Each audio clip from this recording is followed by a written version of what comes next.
isi ikeneye umuntu w'umumaro. Urabyemera? Wabwira umuntu ngo igihugu ikeneye umuntu w'umumaro. Iyo umuntu atari umumaro baramwirukana cyangwa se bakamufunga. Ubwo ni ubuzima busanzwe. No kuri social media iyo ugiye uvuga iby'ubugoryi bitari iby'umumaro baragufunga. Ariko uvuze ibintu byubaka abanyarwanda baravuga ati komeza uvuge. Ngo ahantu hose muri sosiyete hakenewe umuntu w'umumaro. Iyo uvuze ibintu byiza byubaka abantu ubaye n'uwuki n'umumaro. Umunyamakuru ngaho siko bimeze. Ubaye umukristo ya umuntu w'umunyamara. Inde umukristo. Ahubwo urakoze cyane. Ubundi umukristo, ijambo umukristo ubundi ryakuzuye ari uko umukristo abaye uw'umumaro. Ubundi mfite ubushobozi numva ngiye mu kwiza umuntu yakongera akabatiza abantu. Kwitwa umukristo utari umumaro wabivamo ukajya gucuruza inzoga, kuko nimba uri umukristo ahantu Yesu yageragaho ntitwigira kure ibya Yesu se. Ahantu Yesu yageraga yabaga umumaro. Nimba twigira kuri Yesu rero ukitwa umukristo mbere ya umaze kuva mu byaha haranira kubwiki w'umumaro. Ubu uraza kumbaza ngo umuntu abaye umukristo nta kazi agira ntaki arawumaro gute? Nabyo nari gusubiza. Komeza wibajije. Nibajije. Tugwe urugero uba umukristo nta kazi ugira uvuye mu byaha, ariko Imana iragushaka ako kanya guhita ubwiki w'umumaro. Isura kuri iki icyambere aho uvuye harabusizeyo. Abusize kubabwira ko kugira ku Mana hari amahoro, hari ubuzima, ntibigombera amafaranga. Ubaye wiki w'umumaro, kuko ijambo ryiza ntiritakana ku mumaro. Iminsi n'ibihe itumye umumaro w'abakristo ubura. Ni ikihe kibazo cyateye? Icyateye ni inda nini. Wigeze kutwigisha ngo hari ikintu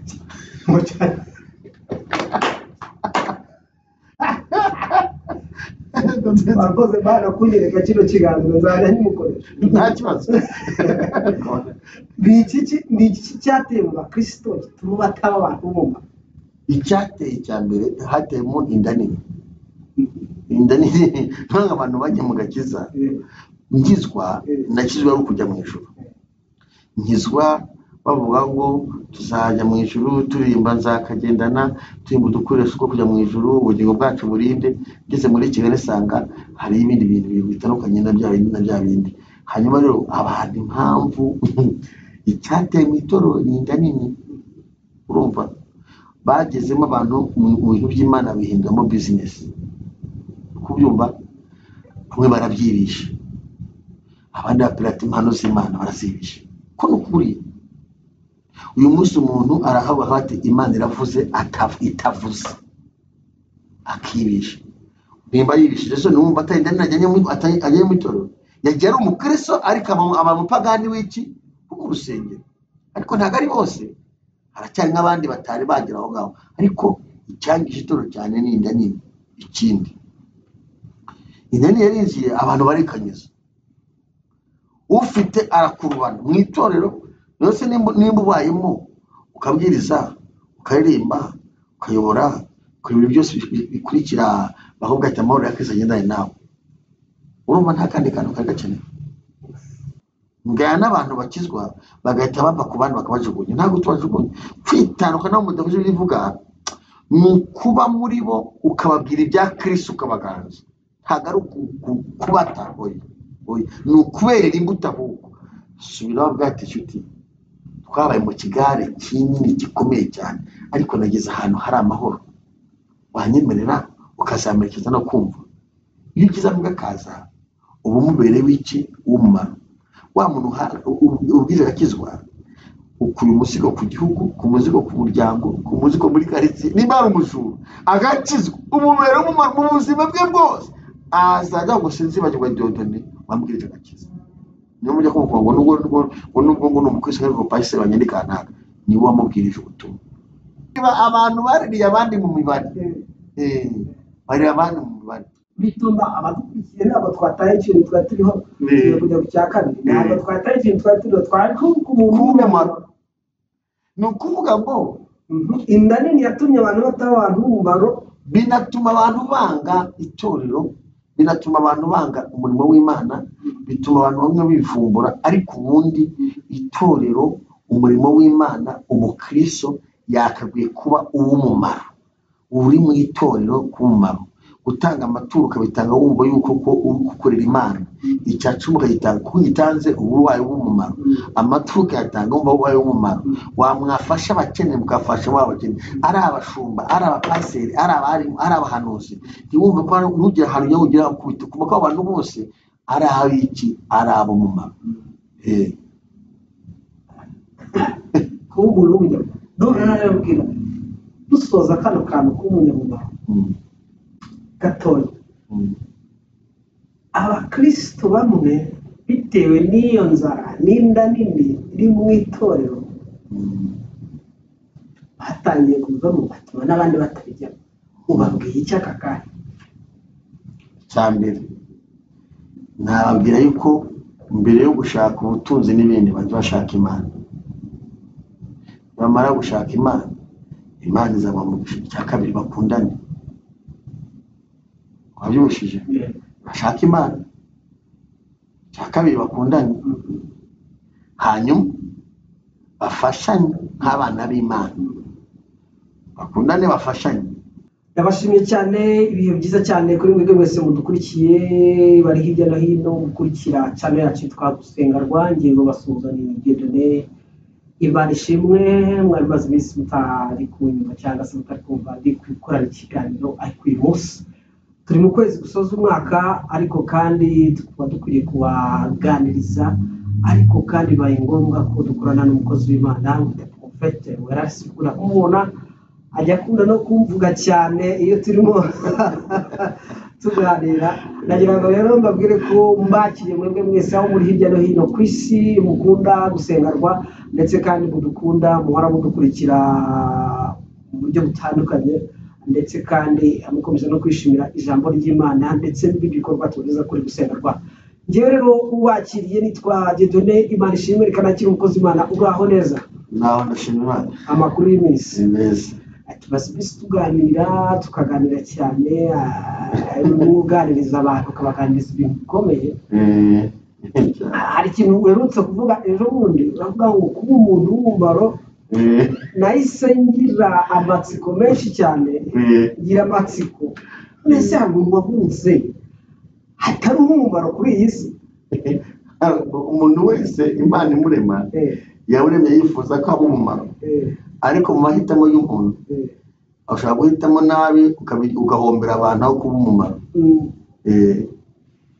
Mbese bivuze ko umuntu w'umumaro hari abantu badukurikiye bano hino hirya hino bashobora kuvuga ati njyewe navutse nabi sindi umumaro. Yewe n'iki nakurikiye kuri ibi n'iwacu barantaye shwi. Nta muntu uvuka nabi, icyo ngicyo cya mbere, nta muntu uvuka nabi, kuko umuntu wese uburyo bwose yavutsemo, igitangaza ni uko yabayeho. Hari uwavutse avukira mu muhanda, hari uwavukiye mu bitaro byiza, hari uwavukiye mu mvure nka Yesu. Niyo mpamvu Yesu yavukiye ahantu haciriritse. Umuntu wese uko uburyo avukamo bwose avuka ari umugambi w'Imana. Rero nimba hari umuntu uvuga ko yavutse nabi, aho ngaho rwose amenye ko atavutse nabi, yavutse uko Imana yabyemeye ko avuka. Itandukaniro riri hagati y'umuntu w'umumaro n'utari umumaro riri? Itandukaniro ry'umuntu w'umumaro, ubundi umuntu w'umumaro ikintu kimuranga arangwa n'umutima mwiza, agira umutima mwiza. Umuntu utari umumaro arangwa n'umutima mubi. Ni ukuvuga ngo umuntu utari umumaro ntanezezwa n'ibyo abandi bagezeho. Ibyo bishobora kuba bikaba no ku bavandimwe. Ntugire ngo ntubone umuntu kuba umumaro bihera mu mutima, umutima mwiza. Bishobora kuba umuntu ashobora kuba ariho atanabizi. Ikibanza ni umutima mwiza. Uzabona umuntu ahora igishika, ukuntu umuntu wenda abonye nk'akana kanyerera agiye ugasama noneho kurugo n'undi arakabonye ntanakitayeho arakaretse wa muntu ugiye kuramira karakana n'umumaro afite umutima mwiza ariko aho n'ugatambutseho akwiye gusengerwa ntabwo ari umumaro muri iyi minsi turimo ni agaciro mbere y'uko dusasira tuyegera nta kibazo nabyo ni byiza nta gaciro nagira ngo usobanurire muri iyi minsi watubwiye ko umuntu akwiye kuba umumaro kuko nawe umumaro hari ibintu byinshi azageraho azanabona akiri ku isi uratubwira ngo iyo umuntu abaye umumaro burya niyo agiye agira icyo asiga tubwira abantu muri iyi minsi ko iminsi iruje ku minsi imeze nabi abantu bakaba babuze epfo na ruguru barabaho umumaro bate icya mbere ntibabanze banyurwe n'ibyo bafite ibyo umuntu afite nabanze anyurwe nabyo yemere ko ibyo afite byagira abandi umumaro kuba umumaro ntabwo ari ukuba wagwisha impamvu n'abantu bameze nabi iyi minsi ntibari kunyurwa n'ibyo bafite ntibabanze banyurwe n'ibyo bafite numara kunyurwa n'ibyo ufite ushakishe mu byo ufite ugire icyo wamarira abandi uba umumaro nyine muri ibyo ufite umwe nigeze kubwira na mwana ngo wagira inyurwa n'ibyo ufite ntabwo abantu uturiye mu nzu ukaba wishyura ukaba urya umwana akaba yiga ariko nawe ubungubu koko ubungubu uravuga gutyo gusa ubungubu njyewe nta kuntu umeze gusa urabyira umuntu umeze gutyo ngo anyurwe urumva arakubwira ko ntako ameze ariko ari mu nzu kandi wenda urebye wasanga mu nzu ari umufuka w'umuceri sibyo ari umumaro rero muri wa mufuka w'umuceri afite reka twe kumuha umuceri wenda se mu nzu ye harimo ibiro 5 tuvuga umukire ugeze mu rwego rwo gutunga ibiro 5 by'umuceri aba yakenye ariko umuntu wanyuzwe nabyo ashaka kuvanaho inusu agaha umukene none se aha umukene ntabwo abaye umumaro ko umukene ahaye ni gute wanyurwa se umukene utari ariko umuntu agira ntapfe ntanakire reka mubwire ko umuntu utanyurwa nta nubwo akira nuko ndi kuri iyi kamera niba ushaka kugira ngo umuntu wese ushaka gukira ubukene nabanze anyurwa umuntu utanyurwa ntakira iyo ushaka gukira urabanza ukanyurwa kuko kunyurwa ni urwego rukugeza mu kwigirira icyizere cy'aho ushaka kugera ntushaka gutera imbere utabanze kunyurwa ko nibyo guhesha kwigira icyizere rero impamvu ubona abantu muri kino gihe bafite ibibazo ntibanyurwa ntabwo banyurwa umuntu agira imodoka agakururwa akayitiye umuntu agafite isambu agakurura n'iy'abandi umuntu agafite inzu akarya n'utw'imfubyi yakaka imfashanyo zose agakurubana mbese abantu barabatekinika ariko ubundi imana yaremye umuntu kuba uw'umumaro niyo mpamvu nabyo abantu ngo abantu umuntu ukenewe ku isi ni uw'umumaro umuntu utari umumaro ntakenewe ubu kugira ngo umunyamumaro ate rero mu bice byose ndahera kuri wowe wambere umumaro kuko udahari ntabwo iyi kamera yafata niba imvuga ntibyakunda hanyuma nanjye muri kwa kundi nanjye kubera umumaro ni ukuvuga ngo twese tuberanya biki ab'umumaro umuntu rero umaze ibibazo bikubaye ko ntacyo nyine ariko ndabisubiza ni ukuvuga ngo umuntu wese isi ikeneye umuntu w'umumaro urabyemera wabwira umuntu ngo igihugu gikeneye umuntu w'umumaro iyo umuntu atari umumaro baramwirukana cyangwa se bakamufunga ubwo ni mu buzima busanzwe no kuri social media iyo ugiyeho uvuga iby'ubugoryi bitari iby'umumaro baragufunga ariko uvuze ibintu byubaka abanyarwanda baravuga ati komeza uvuge niyo ngo ahantu hose muri sosiyete hakenewe umuntu w'umumaro iyo uvuze ibintu byiza byubaka abantu ubaye n'uwuki n'umumaro uri umunyamakuru ngaho siko bimeze ubaye umukristo yari umuntu w'umunyamumaro ninde umukristo ahubwo urakoze cyane ubundi umukristo ijambo umukristo ubundi byakuzuye ari uko umukristo abaye uw'umumaro. Ubundi mfite ubushobozi numva ngiye mu kwizera umuntu yakongera akabatiza abantu.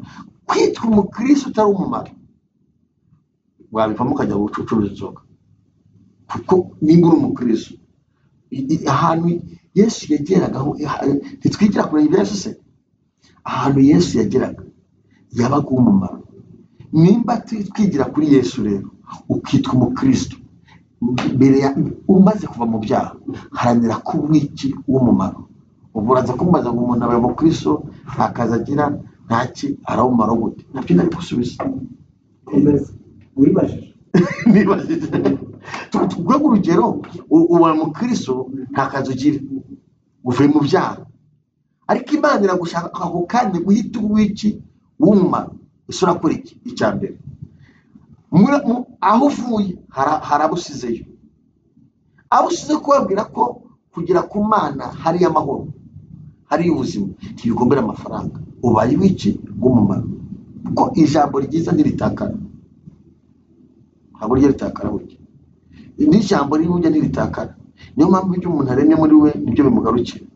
Sinabubwiye ngo ibyo umuntu wese yakoze azahora tagisi batiri bimugaruriye. Ni ukuvuga ngo nimba ukijijwe ugakizwa uri umukobwa cyangwa se uri umusore, uri umushomeri, ariko hari ikigare uvuyemo, hari abasinzi, hari urumogi, hari indushyi, ukagira ahantu mu nzu y'Imana ukagira amahoro, subira muri ba bantu. Ngaya n'abantu bakizwa bagahita bava ku bandi bakabajugunya. Ntabwo tubajugunya, kwitandukana n'abo mudavuze bivuga ni ukuba muri bo ukababwira ibya Kristo ukabaganza. Ntabwo ari kubata, ni ukuberera imbuto. Ahubwo subira wabwira ati nshuti, twabaye mu kigare kinini gikomeye cyane, ariko nageze ahantu hari amahoro, wanyemerera ukazamerekeza no kumva. Iyo ugize amugakaza uba umubereye w'iki w'umumaro. Wa muntu ubwiza agakizwa, ukuye umuzigo ku gihugu, ku muzigo ku muryango, ku muzigo muri karitsiye. Niba ari umujura agakizwa, umubere w'umumaro mu buzima bwe bwose, azajya gusinzibagirwa Diyodoni wambwirije agakiza. Niyo mujya kumva ngo nubwo ni umukristo ariko pasiteri wanyandika ntaga niwe wamubwirije ubutumwa kuba umumaro. Iminsi n'ibihe itumye umumaro w'abakristo ubura. Ni ikihe kibazo cyateye? Icyateye ni inda nini. Wigeze kutwigisha ngo hari ikintu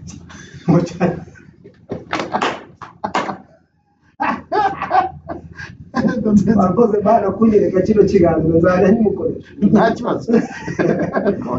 Ni iki cyateye mu bakristo gituma bataba abantu b'umumaro? Icyateye cya mbere hateyemo inda nini. Inda nini ntabwo abantu bajya mu gakiza. Nkizwa nakizwa ari ukujya mu ijuru. Nkizwa bavuga ngo tuzajya mu ijuru turirimba nzakagendana, turimba udukoresho two kujya mu ijuru, ubugingo bwacu burinde. Ngeze muri Kigali sanga hari ibindi bintu bitandukanye na bya bindi. Hanyuma rero abantu impamvu icyateye mu itorero ni inda nini. Urumva bagezemo abantu mu bintu by'Imana bihinduramo bizinesi. Kubyumva bamwe barabyibisha, abandi bapirata impano z'Imana barazibisha. Ko nukuri uyu munsi umuntu arahabwa ati Imana iravuze itavuze, akibisha.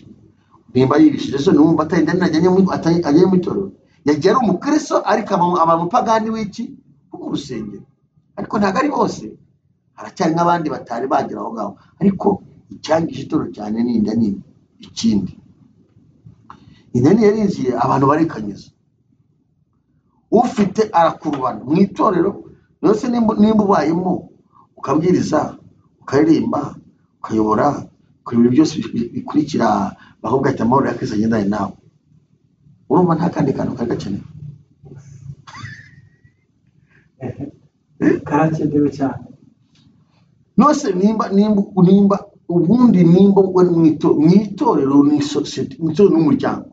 Itorero ubundi ni umuryango, ni famiye. Ubundi yakabaye famiye, ubundi umuntu mu itorero ntiyakagize ibikomere. ntiyagakenye ntiyakagize ibibazo kuko mu itorero no ahantu honyine hashobora kuremera umuntu guhindura umuntu ubuzima bitabapfunye. Abantu 500 umwe aguhaye sengisa ayo mafaranga wayajyana ukajya kuyacuruza ugakora stock y'amakara ugacuruza kandi nta muntu bivunye ibyo. Ariko iyo hinjiyemo inda nini ushobora kuyahaguruza ukayatanga, wa muntu wagomba kuyihabwa ntibayamuhe bakayafata mama yo kuyafunga bakatana mu gikari bakamuha bitana tubihangane tuzakorera ikindi gihe.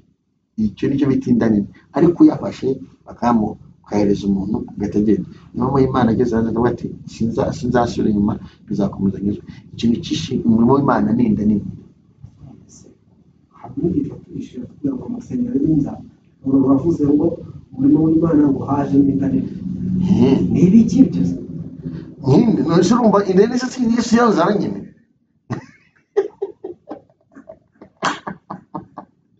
Ine yanza abandi abantu baririye abandi mu mibare bari abandi mu mibare bituma abadukurikiye nabo twataye ikintu twari turiho kujya ku cya kabiri ntabwo twataye ikintu twari turiho twari ku muntu w'umumaro. Ni ukuvuga ngo inda nini yatumye abantu bataba abantu b'umumaro, binatuma abantu banga itorero, binatuma abantu banga umurimo w'Imana, bituma abantu bamwe bivumbura. Ariko ubundi itorero umurimo w'Imana umukristo yakagwiye kuba uw'umumaro, uri mu itorero k'umumaro.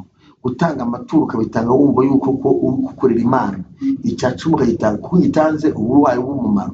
Amaturo ukayatanga wumva uburwayi w'umumaro. Wamwafasha abakene mukafasha wabakene, ari abashumba, ari abapaseri, ari abarimu, ari abahanuzi. Ntiwumve ko ntugira ahantu yo ugira kubita kuko abantu bose ari abiki ari abo mumaro. kuba umuntu w'umunyamumaro. None narabwira dusoza kano kantu k'umunyamumaro gatoya. Abakristo bamwe bitewe n'iyo nzara n'inda nini iri mu itorero batangiye kuvamo batuma n'abandi batabijyamo. Ubabwiye iki aka kanya? Cyambere nababwira yuko mbere yo gushaka ubutunzi n'ibindi bantu bashaka Imana. Bamara gushaka Imana, Imana izaba mu cya kabiri bakundane. Wabyushije bashaka Imana cya kabiri bakundane, hanyuma bafashanye nk'abana b'Imana.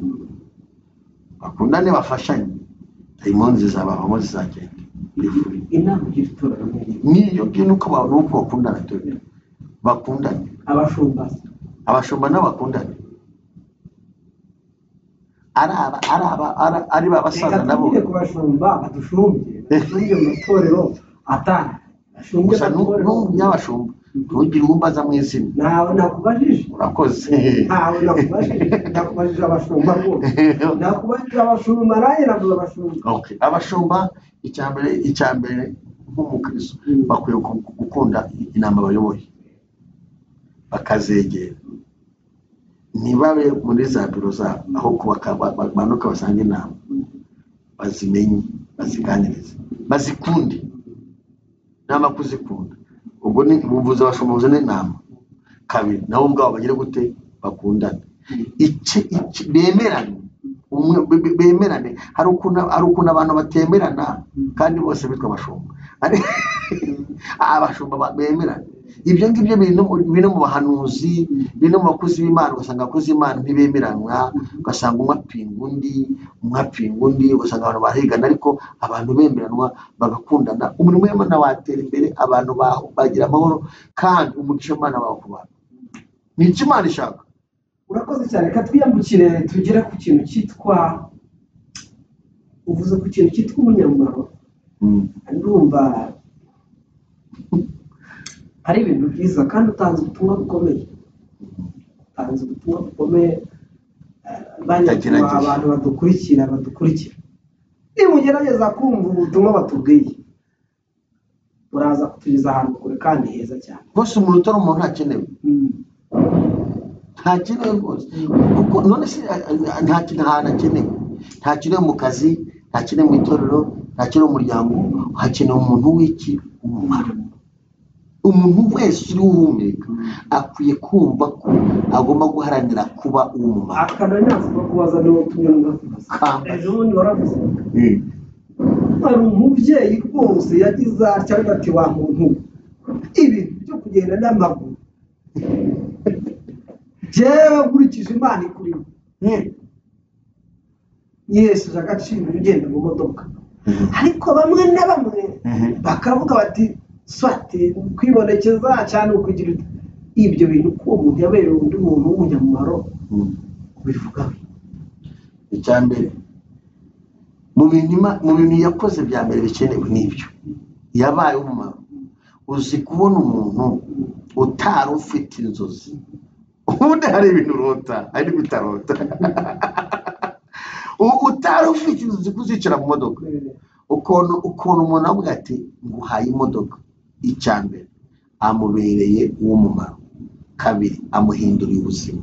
Ubundi bira n'ubuhanuzi, umuntu aguhaye imodoka abakubwiye ngo mu rugo rwawe ntihazabura ibirayi, abakubwiye ngo ntuzongere gutura habi, abakubwiye ngo abana bazige neza. Hari ikintu umuntu agwa kimwe cyonyine kigahita kibyutse. Bwa n'ubuhanuzi yamuhanuriye, kandi uzabikurikirana n'umunyamakuru uzasanga bwarasohoye.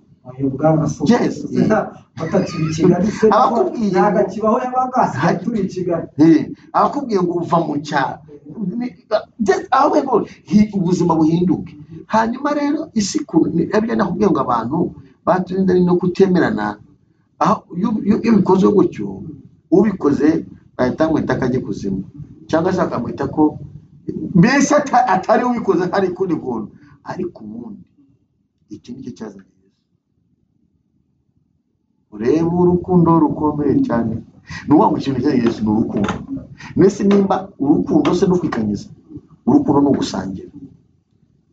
Kandi nakubwiye ngo hirya y'ibyo yakoze nawe hari icyo Imana yakoze kuri we. Iyo ubaye umumaro birakusanga. Iyo umuntu abaye umumaro za nyungu ziramusanga mu buryo bumwe cyangwa ubundi cyane. N'uwo umumaro za nyungu ibyaha bibakoze byandikwa hano. Ni bimwe mu bintu Imana ikoresha irushaho kukurya kukwashize yashize amezi 5 cyangwa 6 arikoze ndetse njyewe ni umumaro ubwo ngubwo nawe ntabwo ari ibintu umuntu uri hano kuri gusenga rwanda bitegereza uzareba. Hari igihe uzajya uzana kuri gusenga uvuye ahandi kubera ko wabaye umumaro hano kuri gusenga rwanda. Uzajya mu minsi iri imbere ubundi ahanuye. Hari igihe uzajya uza uvuye ahandi kubera ko wabaye umumaro. Ntabwo umumaro arakenerwa. Umunyamumaro avugwa neza, umunyamumaro arashakishwa, ariko utari umumaro aravumwa, baramuvuma. Kuba umunyamumaro se bigira inyungu?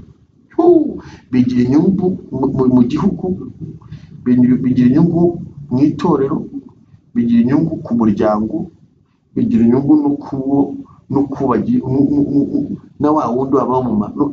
Inyungu ni nyinshi cyane, bivura ibikomere. Mbese ni umuti w'ibintu byinshi kuba umumaro iyo abantu bari babyumvishije bakabikurikiza. Ikiganza zawe kiraryoshye. Iyo nagira umuntu umumaro n'umuntu ndamwishyuriye ararangije usengewe nzabona inyungu iri. Ubundi umunyamumaro rero ndamukoreye ntabwo ntagize nabaye umumaro mu itorero niruka nkoropa itorero urusengero ndarukoropye ndibenza ndacuranze ku munsi wa mbere uwa kabiri uwa gatatu uwa kane ukwezi kukarangira ukwa kabiri ukwa gatatu ukwa kane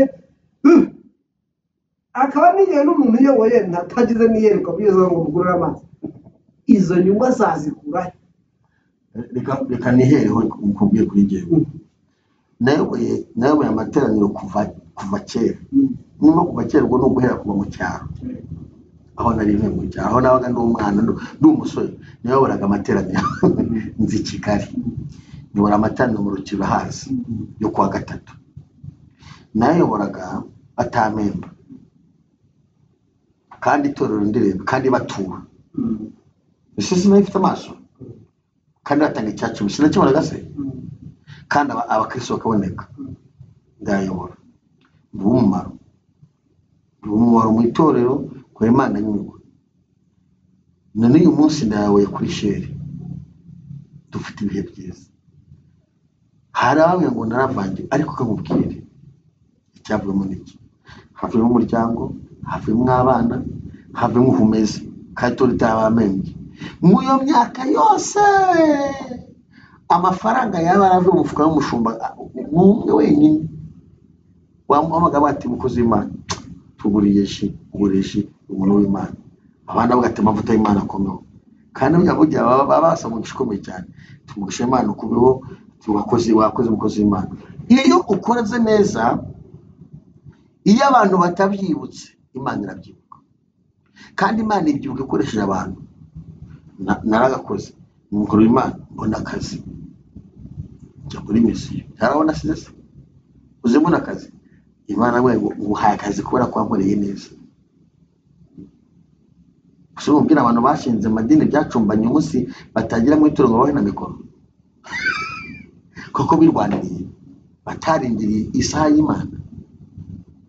Shukuru wangana ni benshi cyane bazisinze, barazisinga umunsi, barazifunze, barazifuta, barazisiba kugira ngo bagire mu itorero by'abagore. Ko hari ishuri ryitwa kwihangana, ryitwa kugira ngo murabumve umumaro. Hari ishuri rikomeye bita kwihangana, ariko ubuze kugira ngo umuntu abere umuntu w'umumaro, umwaka ushire, uwa kabiri ushire, uwa gatatu ushire, uwa kane ushire, nta na mwiriwe ihari, nta na mwana wanjye wagize neza, nta n'icyayi, ariko abakozi b'Imana nibo mutubeshya. Ubu ibyo bintu wabyihanganira paka kugeza igihe za nyungu ziboneka. Inyungu ziratinda, nicyo kibazo. Inyungu ziratinda ariko zikaboneka. Nose ntabwo uzi ko Umunyarwanda yavuze ngo yihangamye akamushaje, uriye ishaje kugira ngo izajye mu gihe cy'amata no kwihangana. Ntabwo bituma abantu batagangana, si wowe uvuga ngo ni ugutagana. Wari uzi ko ikintu cyose cyiza umuntu ageraho akigeraho yihangana. Wiswe umunyamakuru wabivukanye, warabikoreye urihangana, wize noneho wize utababaye, hari igihe wagendaga n'amaguru. Ikintu cyose cyiza ukigeraho wihangana, kandi kwihangana habamo ibikomere, hari ukuvugwa, hari ukwangwa, hari no kuburara, hari no gutuka, ukihangana. Niyo mpamvu kugira ngo Yesu w'umusitari yarihanganye, yaciye mu buzima bukomeye yarihangana, ariko nta muntu n'umwe mu byaremwe byose niyo musitari wa mbere udacuye, ariko yahereye hehe mu itangira rye ageze. Niyo ngo umuntu wihanganye agera ku nzozi ze. Tuzasubira ikindi tuganire ku kintu bita kwihangana. Kwihangana nyine kuba umumaro ni uko unihangana. Urakoze cyane. Kwihangana ni ikintu gikomeye. Abantu dukurikiye kwihangana ni ikintu gikomeye. Biravunanye. Nese kamubwire urusengero baruseye, sifite kamera ko nagiye gutungaho kamera, ko ntabwo tugiye ngo ngende mfate mvuge Imana uzibuke, ibyo nta vugabutumwa ririmo. Kwihangana yemera byemera, ahubwo mwarize agwa muntu mwarize akamubwira twakoreye Imana, urusengero rurasenye, mu ijuru rurahagaze, imirimo dukora yandikwa hano muri iyi si abantu bakayibona, ariko no mu ijuru bayitwandikaho. Uremera ko ari ijuru se? Niba ko ari ijuru, ibyo ukora byiza abantu barabigushimira, ariko no mu ijuru babyanditswe. Iyo mu isi ubibuze, mu ijuru babigihari. Umukristo wese wabonye rusenye niba uzacunge, nta munyarukiri, ni bake bavuze. Kubera iki? Abenshi bazi kwihangana icyo bivuze. kwihangana bitera abenshi bafite n'amateka akomeye bafite n'amateka akomeye nta munyarukiri wavuze nta wajyanyeho kamera no bakubera iki kwihangana bitera kunesha kandi uyu munsi turaterana dufite ibihe byiza none abicunga icyumba ku gatatu kikubye kabiri